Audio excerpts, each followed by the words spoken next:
បែរជាឯថ្មីថ្មី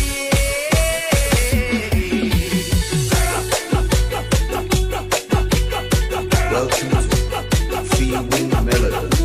on the mix. បងអាចារ្យសង្ហានឹងថាថ្មី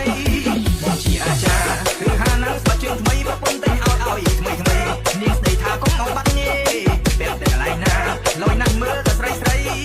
អាចារ្យគឺអាចារ្យការលយណាស់មើលតែស្រីស្រីមានអីអាចារ្យខ្ញុំនៅសាច់ជ័យនាងស្រីនៅមិនដូរទេ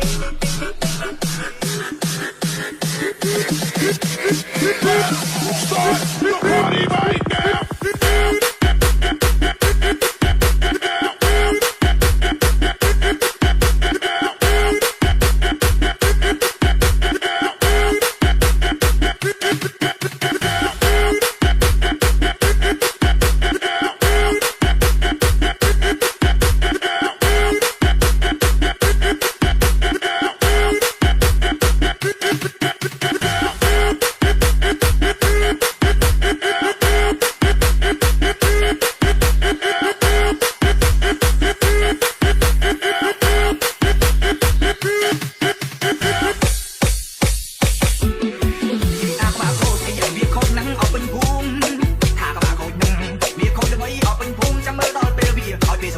វាបឡំតែស្អីស្អី